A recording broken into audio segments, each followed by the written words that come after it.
most, if not all, of the lyrical subject matter for the individual tunes revolve around different characters and different people in compromised, disparaging situations. And the songs reflect how they go about handling those challenges or, those unfortunate aspects that come to them. And some of the characters prevail, and then some of them do not. On this episode of In Session at JackRabbit SoundShack, we speak to death folk band the Tennessee Stiffs about meeting their fans, what death folk actually is according to them, and we open up the title track to their record, 30 Pieces.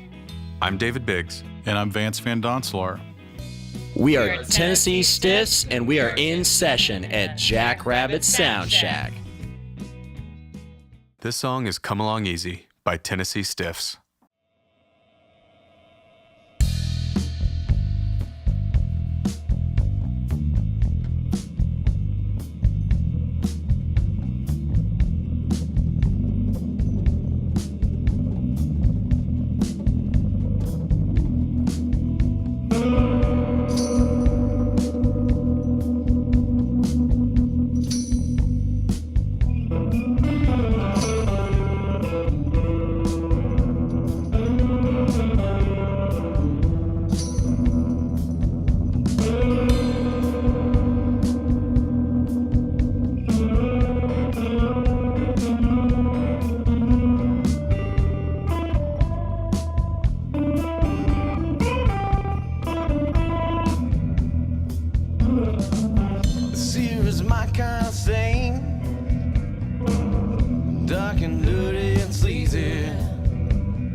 The Tennessee Stiffs first touched our ears through the local charts on Reverb Nation.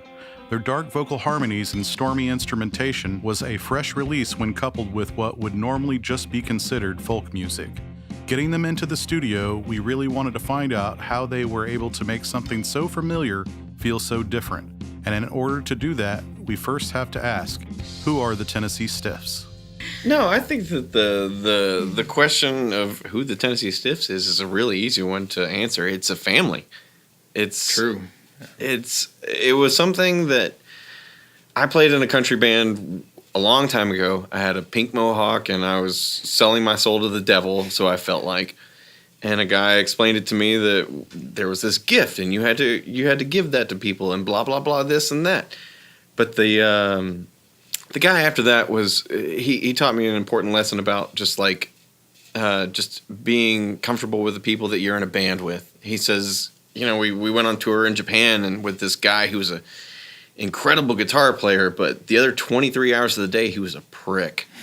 And it was just like, do you want to spend 23 hours with a douchebag, or do you want to spend 23 hours with a guy who can really play a guitar pretty well, but he's a really cool guy? And you're like, okay, that's what I want to do. That makes sense to me. I want to be able to be friends and be family with the guys that I play in a band with. So like when we originally started bringing people into the band, we wouldn't even allow them to bring their instruments. We would just straight up meet with the person and say, are you cool?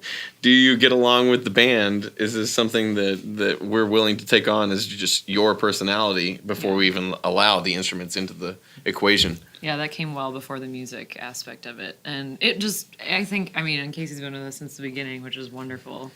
And we kind of learned slowly but surely as the years went on, like, man, it really, like, you can be a badass at what you do, but it's just like you spend so much time collaborating and practicing and like intimate time together, and traveling together, and also like wanting to be on the same wavelength as like the sound you're going for, and like evolving. Like I feel like everybody that comes into this band, like it just keeps getting better and better, and it starts evolving into, and I think that's also what adds to the energy evolving of the music. Like it adds to like where it's going, which I think is awesome. To me, AV was like a breath of fresh air that was like young and vivacious and energetic, and like kind of like put this little bit of spark back into it, which was awesome. And I was out of high school before he started. Like, that's the energy he brings to this. We're all tired and old. Which we're not, but it's just, yeah.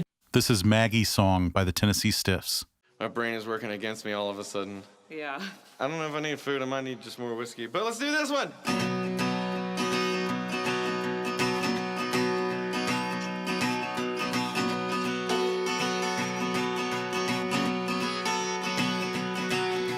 Maggie was a waitress at a diner on 79. Right next to nowhere, nestled in the pines.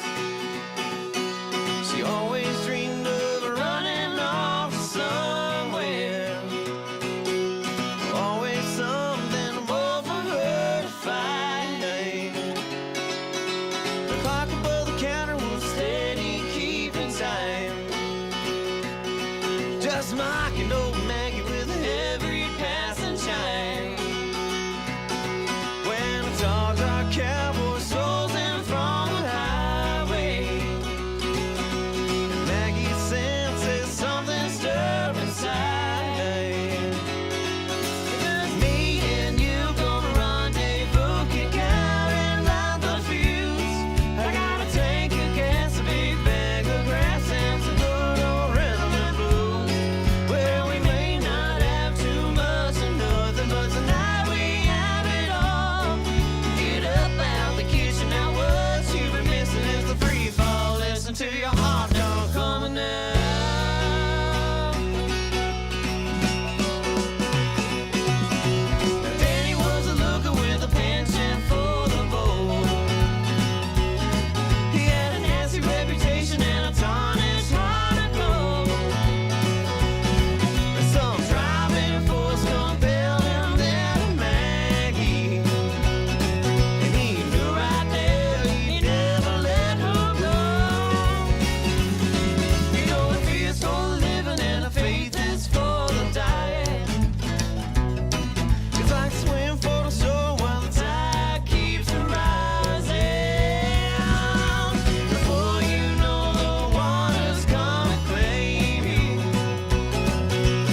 Find Tennessee Stiffs on social media and you immediately notice their fan base.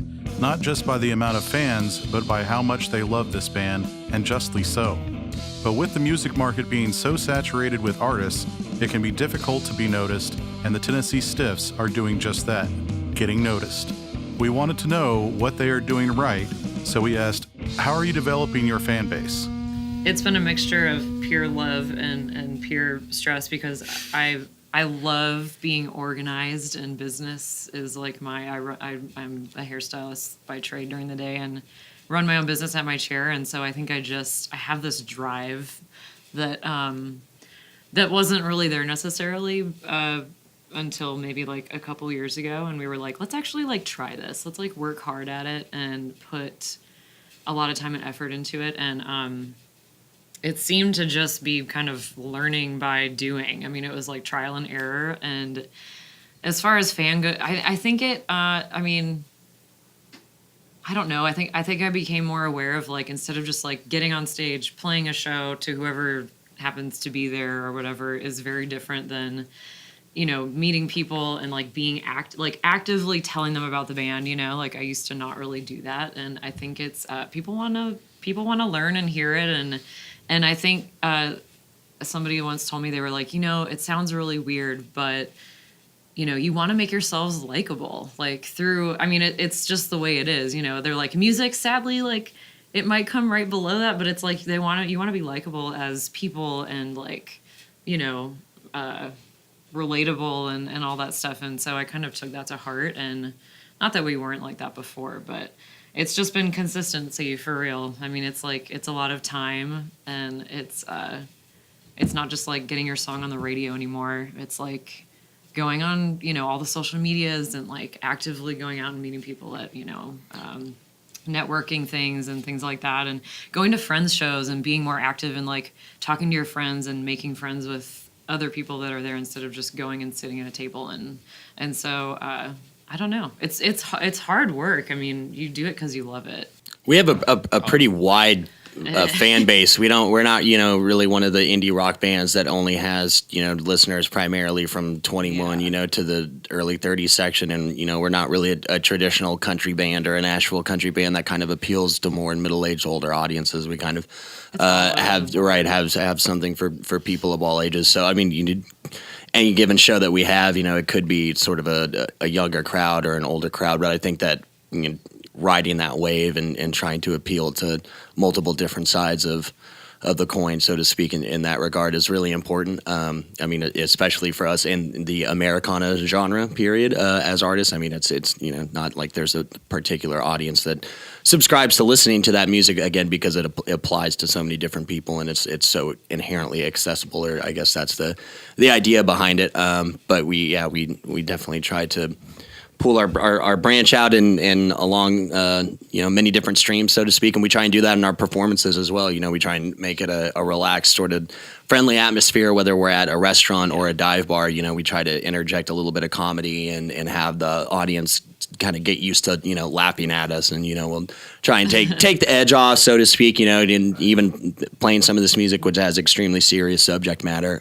We try and make the shows a family affair, right, so to speak. Right. Yeah. So we don't really, you know, we're not the type of band that's going to go on stage and have a bunch of lights and we're all going to hide behind some crazy curtains and, you know, reverb our voices all the way to hell. I mean, you know, kind of what you see is what you get, and we're going to be there with you and kind of walk your hand through it. And, right. I mean, it's an odd thing because, like, when we started off, we went in just the same route that everybody else does. You do the battles of the bands and whatnot, and we would always run into this thing where you would always the guys would come up and say, "Yeah, your music is great, but we just don't know how to market you." Yeah.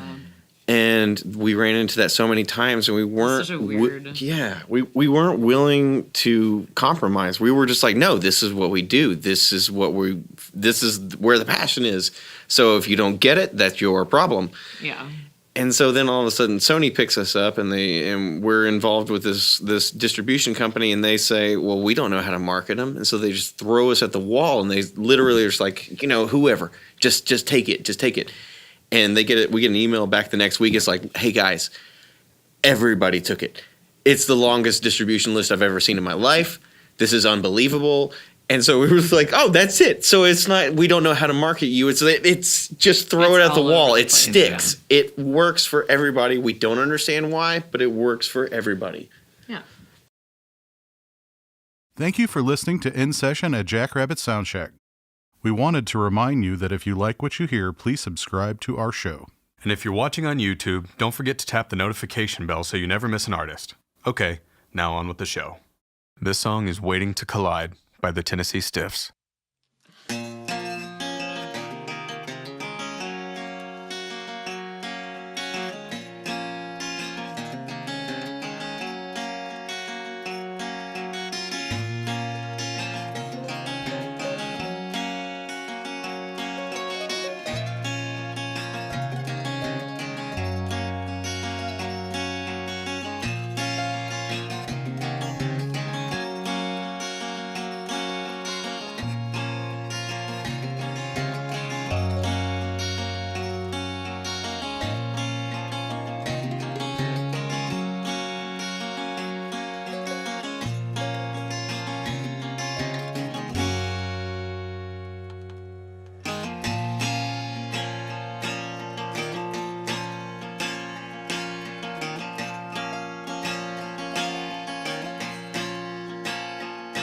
Well, I knew the day would come when I'd make that call, but I'll save that love for another day.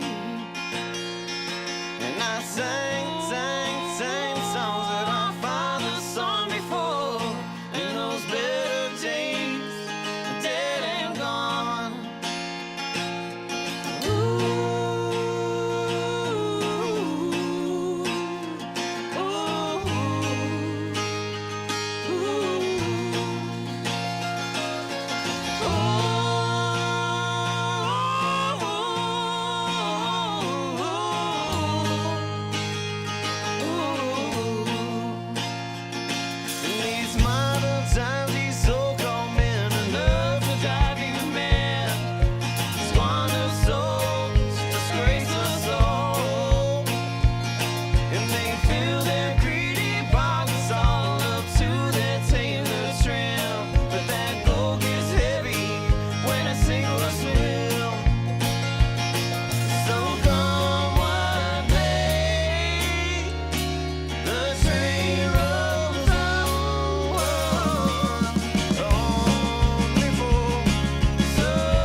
Tennessee Stiff's latest record is titled 30 Pieces, along with the title track of the record.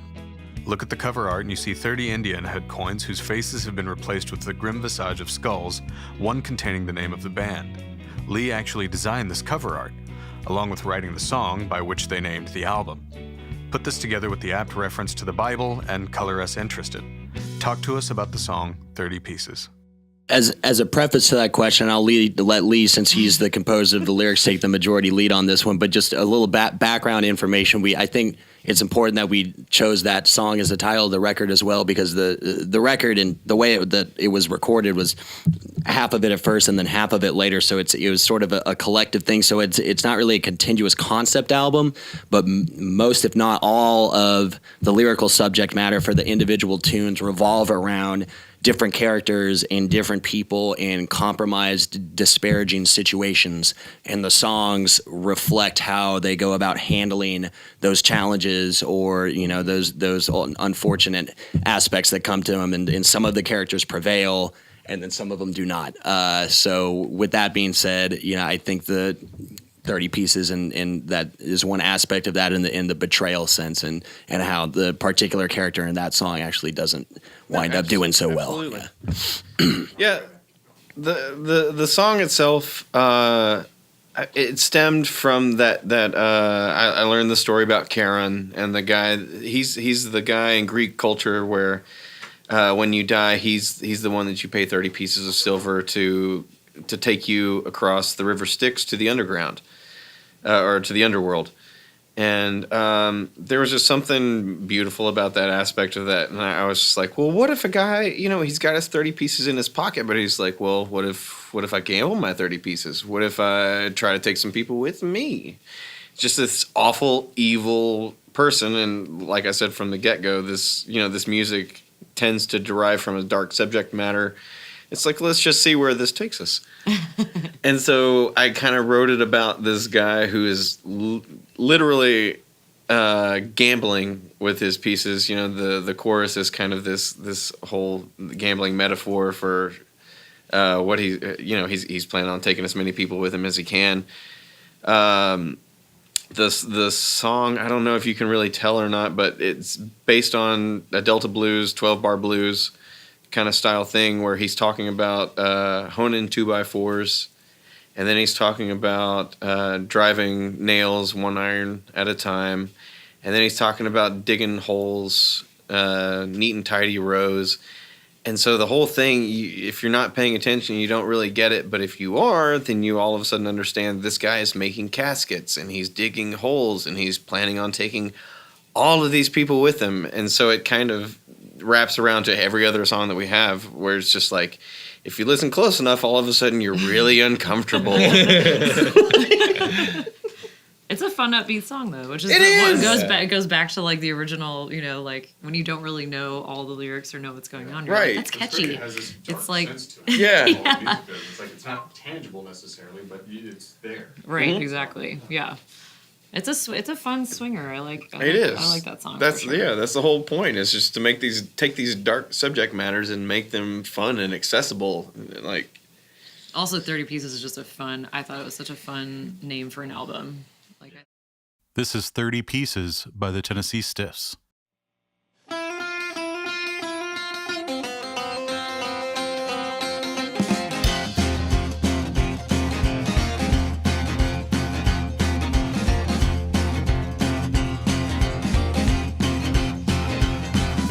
holding those 2x4s at one pint at a time, one pint at a time.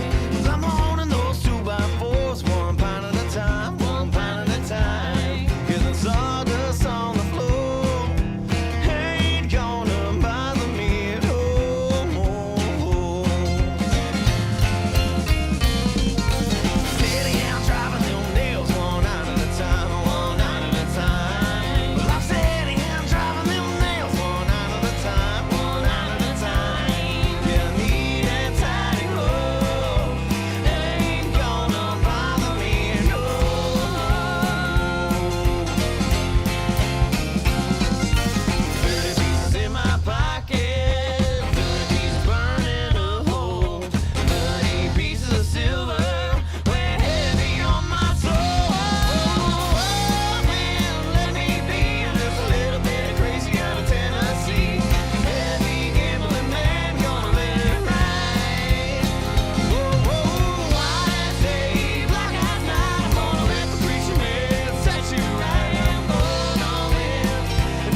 Music falls into a lot of different genres nowadays. A lot of it can be interchanged with many others, and the music, in our opinion, doesn't necessarily scream originality.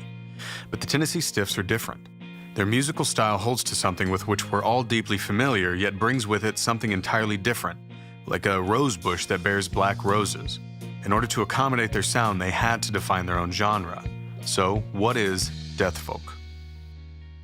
That is the question that plagues us and has plagued us since we started in 2011. It eventually, well, from the get-go, Kara and I met from being in a different band, and we kind of immediately kind of gravitated toward each other. We started dating. We started realizing this was the kind of music that we wanted to write, was like this, like, it's hard to explain. It's like we wanted to make pretty music that had a really dark subject matter. And it felt like folk was the best venue for writing these dark stories that sounded really pretty.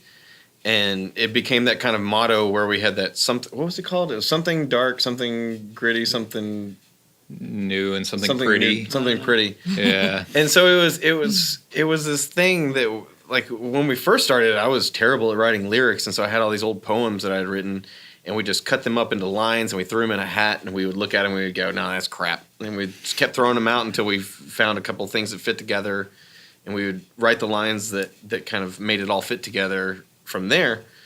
And that, honestly, it was the band name that influenced the whole sound from the get-go. It was this podcast called Stuff You Should Know, and I had it on random, and these guys had one about these things called body farms, and it was where they would take bodies that were donated to science, and they would put them out in a field, and they would study them, and to see what sort of natural decay that the bodies would experience in like at this murder type situations. Right. Yeah. And so I was like, wow, that's really dark. And then the next thing I heard is this thing about myotonic goats, which is the ones that if you scare them, they freak out and they Charlie horse really hard.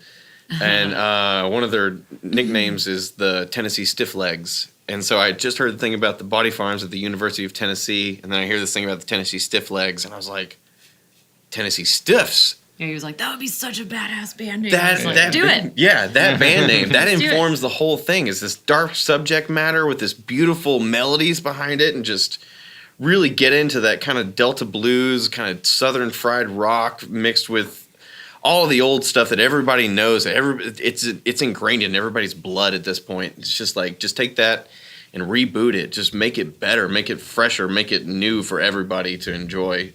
Mm-hmm. I mean, I think a few years ago we kind of started saying, like, it's something both fresh and familiar for people. And we hear that more as shows go on, and we're like, okay, like, that's what we wanted. And obviously hopefully we're going in that direction and showing that to people. But it was like we would write these beautiful tunes like Carrion or something, and it was like, it sounded so pretty, but it was actually like a song about carrion, which is not, I mean, it's decaying matter or whatever. Yeah.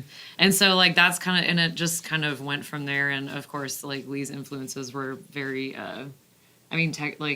country, blues, like all these things, you know, and rock and stuff. And then I kind of had this weird twitch for like some Eastern European or like weird, I don't know, like kind of swingy, weird stuff. And swingy gypsy stuff. Yeah. Kind of went from there. So that's what the hardest part with the genre question is, that we cover so much ground. You know, there's anywhere from like 8 to 10 different things that we mix in to the bag that makes it so unique. But it's cohesive. It's all within the same vein. Like the way that we play and perform, it just all kind of locks together and makes, you know, something new and different, something beautiful. Yeah, I think as, you know, an Americana artist and the plethora of artists that consider themselves playing under that genre and kind of pool between the worlds of folk and roots music and rock and roll and blues and different traditional American musics. We try to present all those styles kind of in our own little way, but to to keep something floating above it and to keep a sort of character and a roughness and a grittiness and to an extent a certain morbidity associated with it that kind of explores the underbelly of what some people think of when they think of rock and roll or blues or any of these classic American musics as sort of coffee shop affairs and sort of gentle kind of singing songs by the riverside kind of thing, whereas a lot of this music in its roots comes ultimately from suffering and from misfortune and urban legends and all sorts of different parts of American culture. So we just try to follow that sort of path while kind of straying our own little thing and keeping our own little aspect in there. So. Yeah, it's been glamorous for too long. It needs to get back to its gritty roots, and that's what we're doing. This is Cocaine Lover by Tennessee Stiffs. I ain't your cocaine lover. I ain't your cocaine lover.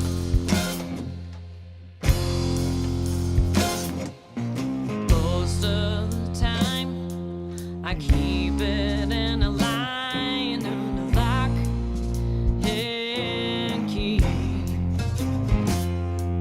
But once in a while, that razor blade smile cuts right through me. I ain't your cocaine lover. I ain't your cocaine lover. Might seem like a waste, but I still want a taste and blow me away. Never thought I'd get so low. Never thought I need you no more. I'll beg you to stay, but I'm stronger than that, and there's no looking back. Yeah, I'm leaving this all by the way. I ain't your cocaine lover. My love comes slow and real. I ain't been made to suffer, but that's just the way. Yeah, I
The Tennessee Stiffs are Ethan Lee Sadler, Kara Jane Sadler, Casey Kuznieski, and AV Adrian Voorhees. From JackRabbit SoundShack, we want to thank the Tennessee Stiffs for introducing us to their haunting and beautiful music and getting comfortable enough to talk with us about who they are. You can find their records Nightery and 30 Pieces on their website at TennesseeStiffs.com or on your streaming platform of choice. Thank you for listening, and join us for our next episode featuring metal band Death of a Dream on March 4th.